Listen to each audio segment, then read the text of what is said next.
Então, Jeremias capítulo 33, a gente vai ler os versos 14, 20 e 21. Verso 14. Eis que vem dias, diz o Senhor, em que cumprirei a boa palavra que proferi à casa de Israel e à casa de Judá. Então o texto começa com essa afirmação feita pelo próprio Deus. É Deus falando através do profeta Jeremias, em que chegarão dias, o texto está apontando para o futuro.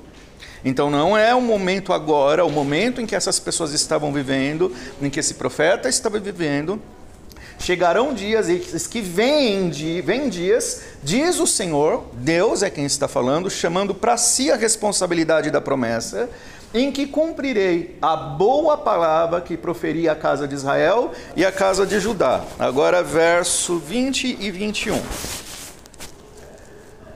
Assim diz o Senhor: se puderdes invalidar a minha aliança com o dia e a minha aliança com a noite, de tal modo que não haja nem dia nem noite a seu tempo. Próximo verso. Poder-se-á também invalidar a minha aliança com Davi, meu servo, para que não tenha filho que reine no seu trono, como também com os levitas, sacerdotes, meus ministros. Amém. Do que é que o Senhor Deus está falando através do seu profeta Jeremias? A primeira coisa que a gente precisa levar em consideração é o que é que está acontecendo. Por que Deus está falando? Qual é a necessidade dessa época, um tempo lá atrás em Israel, muitos séculos antes de Jesus vir ao mundo? Qual era o contexto? O contexto era de pecado generalizado. As pessoas já não estavam mais se importando com Deus, a religião era uma coisa que as pessoas tratavam com desprezo, Deus era tratado pelas pessoas como alguém que as pessoas vão buscar só quando sentem algum tipo de necessidade, é como se ele fosse um botão de emergência. Então é um amuleto, é uma muleta.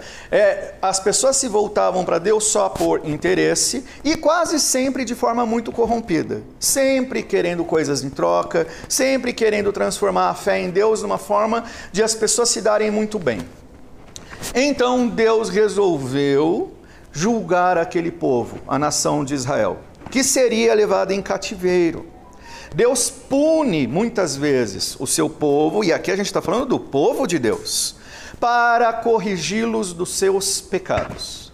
E no meio disso, enquanto então Deus está anunciando que ele vai punir, isso iria acontecer, ele já aponta para a salvação futura. A história não vai terminar mal. Isso é para o bem. Deus tem uma aliança, tem um pacto. O que é um pacto que a gente leu no começo do texto? Deus fez um contrato. Deus tem uma aliança. Deus tem um compromisso que não pode ser revogado. O compromisso que Deus fez, a Bíblia fala diversas vezes sobre isso, esse pacto, essa aliança, esse contrato. Ele não encontrou pessoa nenhuma com quem ele pudesse fazer um pacto. Ele não fez um acordo comigo, de descer dos céus e falar comigo os termos de um pacto, de uma aliança, de um compromisso, para me salvar e para abençoar. Por quê? Porque nenhum de nós era capaz de cumprir os termos do contrato. Deus olhou para a humanidade dos céus e ele não gostou do que ele viu. Não existe um único justo, nenhum justo sequer. Todos igualmente se perderam nos seus pecados. Não existe dignidade à altura de Deus entre as pessoas nesse mundo. Todos somos pecadores. E, portanto, sujeitos às penalidades das nossas culpas, das nossas corrupções, dos nossos pecados. E não encontrando alguém com quem ele pudesse fazer um pacto, ele fez essa aliança, esse contrato com ele mesmo. Não encontrando pessoas com quem ele pudesse fazer isso, ele enviou o seu Filho Jesus Cristo para ser o cumpridor das exigências dessa aliança, desse pacto. O Senhor Jesus Cristo cumpriu perfeitamente a lei de Deus. Jamais pecou. É o próprio Deus que se fez homem por amor a nós, e ele, nesse sentido, é um mistério, porque ele é, ao mesmo tempo, ele tem uma natureza divina, ele é o Criador de todas as coisas, mas ele também tem a natureza plenamente humana, ele é um ser humano, um homem igualzinho a qualquer um de nós, inclusive sujeito a todos os sofrimentos que a gente passa. Todo tipo de provação, de passar necessidade. O Senhor Jesus Cristo também passou por isso. Ele é experimentado em dores. Ele sabe o que é sofrer, com uma única diferença radical entre ele e nós. Ele jamais pecou. Portanto, ele cumpriu o pacto. Ele cumpriu os deveres que foram estabelecidos por Deus para a nossa salvação. Então, os méritos da salvação estão sobre um homem que cumpriu toda a lei, o Senhor Jesus Cristo. Então, ele se tornou digno de todos os benefícios dessa promessa de Deus. Só que ele fez uma coisa: ele transferiu para nós o que era dele por direito e tomou sobre si o que era nosso. Os nossos pecados foram pagos, cada um deles, naquela cruz. Ali estava toda a minha indignidade, as minhas ofensas, as minhas blasfêmias, as minhas infidelidades, as minhas corrupções, estavam sendo pagas no Senhor Jesus Cristo na cruz, e Ele pagou por cada um daqueles pecados. O meu inferno estava lá, para que eu receba a graça que é digna, que pertence ao Senhor. Ele merece todo louvor e toda glória, Ele merece o reino dos céus, Ele é o realizador da salvação, e Ele nos dá pela graça, só se nós crermos nele. Se nós nos arrependermos dos nossos pecados e crermos no Senhor, nós recebemos tudo aquilo que pertence por direito ao Senhor Jesus. Por isso o profeta Jeremias está falando que é impossível o pacto, a aliança, o compromisso feito por Deus de salvação ser revogado. Porque ele não foi feito com você. Ele foi feito em Cristo. E Jesus venceu. Ele morreu na cruz, ele venceu a morte, o pecado e o inferno. Ele triunfou dessas coisas, ressuscitando, e retornou ao seu lugar de origem, à destra de Deus Pai, onde agora Ele reina sobre todas as coisas de forma soberana e intercede por nós. É impossível revogar o que o Senhor Jesus Cristo fez. Nós não somos salvos, nós não temos segurança, nós não dependemos da nossa força, nunca fomos salvos pela nossa fidelidade. Nós somos salvos porque confiamos no Senhor Jesus.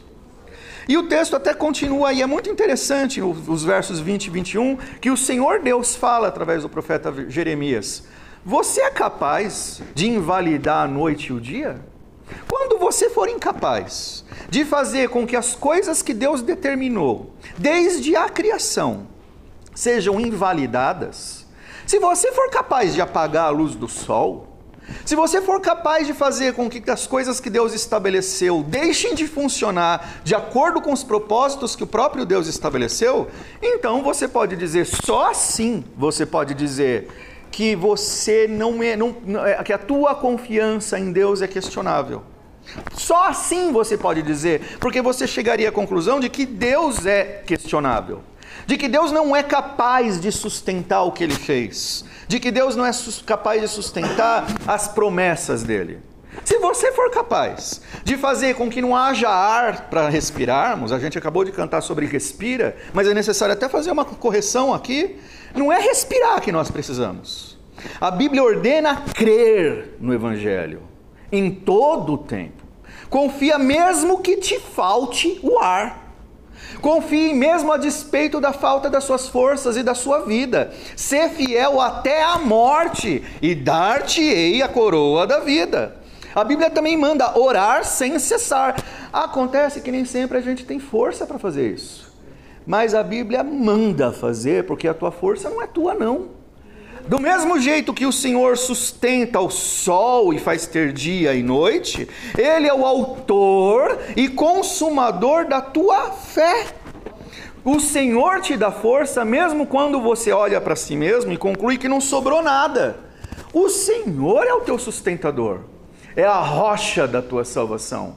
Então a verdadeira fé, ela é baseada não em você olhar para si, para os seus sofrimentos. Agora eu estou no hospital, pobre de mim, pecador. Sim, é verdade, nós somos pobres pecadores. A Bíblia está cheia de lições sobre isso. Nós somos como a erva do campo, que nasce de manhã e no entardecer está murchando, morrendo. A vida é perecível mesmo, mas a verdadeira fé é aprender a não olhar para você, é olhar para Cristo, autor e sustentador da fé. E é por isso que quando a gente está reunido em momentos como esse, o nosso dever é falar do Senhor, porque o nosso fardo é pesado, mas o Senhor Jesus Cristo fala, vem para mim, porque o fardo dele é leve, o jugo é suave. A verdadeira fé, ela não faz da gente super-homem. A verdadeira fé faz com que pessoas pecadoras e frágeis estejam nas mãos do Deus Todo-Poderoso. E o texto que nós lemos, Deus está desafiando a si mesmo. Porque Ele está dizendo, é possível alguma coisa que Ele estabeleceu deixar de ser? Nós podemos fazer com que a noite deixe de existir? Com que o sol deixe de nascer a cada manhã? Inclusive tem uma mentalidade estúpida que está no mundo, de que o ser humano é capaz de destruir a terra. Lamento dizer para vocês, não é. É o Senhor o sustentador, é Ele que define o dia final, com a volta dele. No sermão profético em Mateus, Jesus fala sobre isso. E virão guerras, rumores de guerras e doenças, calamidade vem mesmo. Sofrimentos vem mesmo. Jesus falou sobre isso. Nesse mundo, vocês vão passar por muitas provações. Mas tenha bom ânimo. Jesus venceu o mundo, confia nele. É disso que a palavra de Deus está falando. Nós estamos no hospital, alguns de nós sofrendo bastante, e isso não é uma coisa a ser ignorada, mas é para Cristo que você deve olhar. Quando vierem lutas, tribulações, guerras, e vai vir e continuará vindo, Jesus fala, não se engane, não é o fim. O fim é estabelecido por aquele mesmo que estabeleceu o começo. Deus criou todas as coisas para que todas as coisas tenham um propósito. E para aqueles que amam a Cristo, que amam a Deus, isso aqui é excludente. Por que excludente? Porque essa regra não vale para todo mundo. Vale só para aqueles que amam ao Senhor, que desejam o Senhor. Só para quem ama o Senhor, todas essas coisas cooperam para o bem dessas pessoas. Por quê? Porque elas foram chamadas segundo o propósito de Deus para a glória dele. Ou seja, aqui a gente tem uma série de boas notícias para aqueles que creem no Senhor Jesus. A primeira, baseada no texto que a gente leu, é impossível as promessas de Deus serem quebradas. É impossível ele não cumprir os termos do pacto. Porque todo compromisso, todo contrato é envolvido por pelo menos duas partes. Senão, não precisa fazer um contrato. Você vai vender a sua casa, então você assina no cartório e o comprador também assina. Tem que ter pelo menos duas partes. E as duas partes são Cristo e Deus Pai. Eles não mentem. Cristo cumpriu a sua parte, sendo obediente ao Pai até a morte e morte de cruz. O Pai vai te salvar necessariamente se você crer no Filho. Porque isso não depende do que a gente faça. Depende exclusivamente do que o Senhor Jesus Cristo já fez. Então a boa notícia do Evangelho é, creia em Jesus e você estará nas melhores mãos possível. O teu caminho e a tua vida estão destinados para a glória de Deus. Por isso que todas as coisas, e o texto bíblico diz todas, isso inclui passar pelo deserto, inclui passar pelo hospital, inclui talvez morrer na mesa de cirurgia. Isso eu não tenho, nós não temos, como o Fábio falou no começo, nós não temos poder sobre essas coisas. Mas nós estamos nas mãos do bondoso Deus que tem sob o seu poder todas as vidas e todos os destinos por toda a eternidade.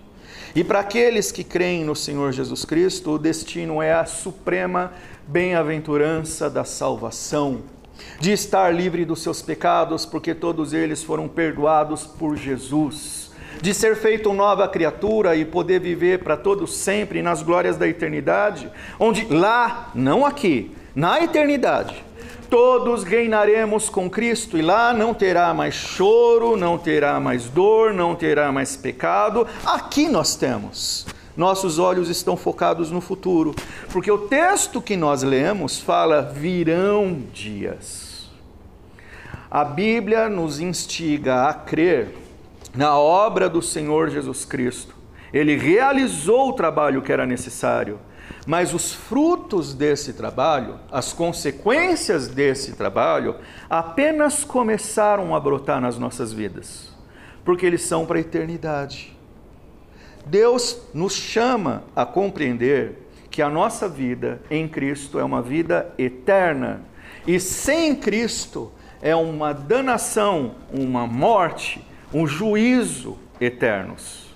Então, diante de Cristo, diante do Evangelho, nós temos dois caminhos, apenas dois: submetermos a Ele em fé, crermos nele, confiarmos nele e continuar nossa trajetória com as nossas lutas pessoais, mas sabendo que Ele é o nosso bom pastor, que cuida das suas ovelhas, que deu a vida pelas suas ovelhas. E o segundo caminho é qualquer outro que não seja o Evangelho. Pode ser o caminho da minha presunção, do meu orgulho, de querer andar com as minhas próprias pernas. Pode ser o caminho de olhar para a palavra de Deus e dizer: não é assim que eu quero, eu vou manipular, deturpar essas coisas para ajustar as coisas ao meu padrão. Pode ser o caminho da incredulidade, pode ser o caminho de outras religiões, das idolatrias. Só existe um caminho da salvação, e esse é o melhor caminho possível, é o caminho da bem-aventurança, onde nós temos a paz de Deus que excede todo o entendimento, que nós desfrutamos do seu amor, que nós temos comunhão verdadeira com Ele, em que nós não estamos desamparados, porque nós temos um destino certo, as glórias da eternidade. E eu vou tropeçar de vez em quando nessa jornada.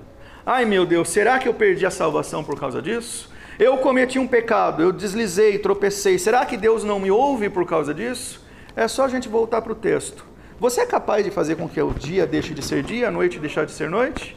Então você não é capaz de impedir que Deus te ouça quando você recorrer a Ele. Você não é capaz nem de perder a tua salvação, uma vez que você creu em Cristo e foi por Ele salvo. Você não foi salvo por você.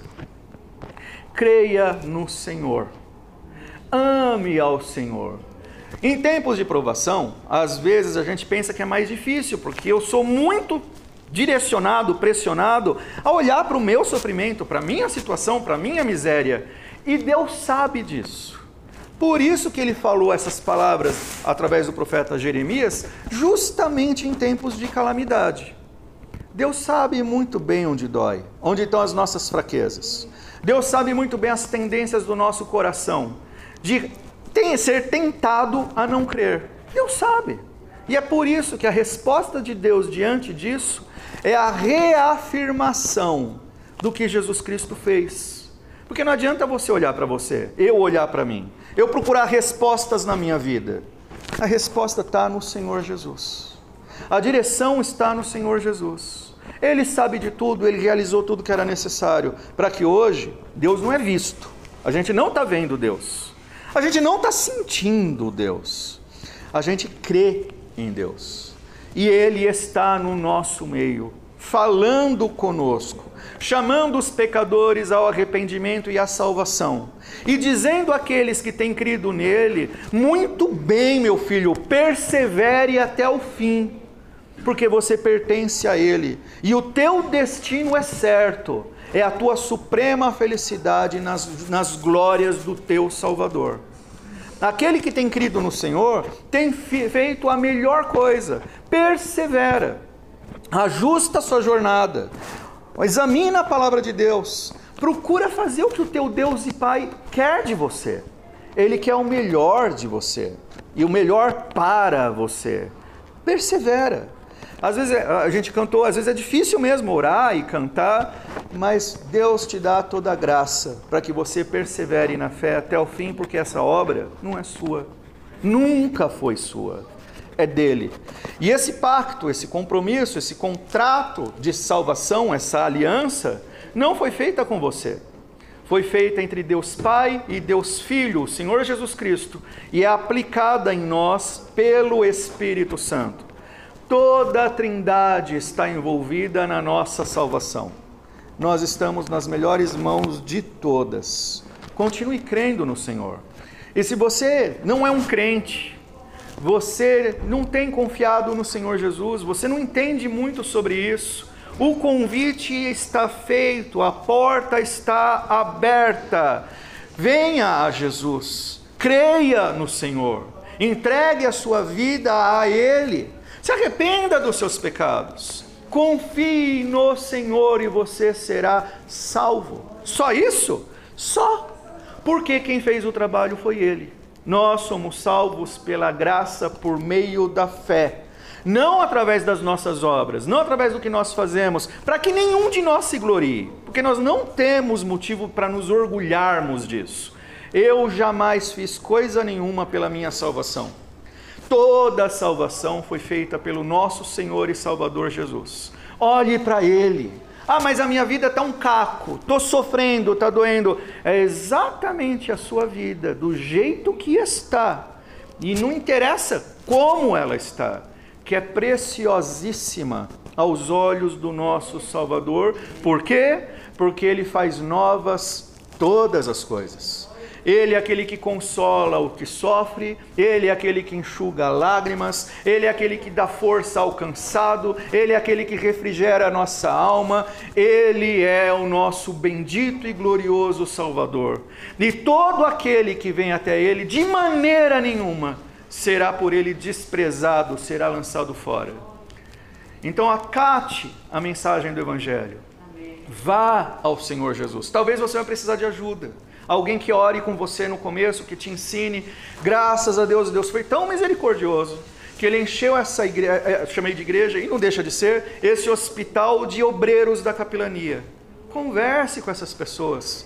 Fale com eles, eles vão orar com vocês. Eles também são pecadores, também são falhos, igualzinho você. Mas como o Fábio disse, o poder não está em nós, está naquele que nos ouve. Ore ao Senhor do seu jeito mesmo.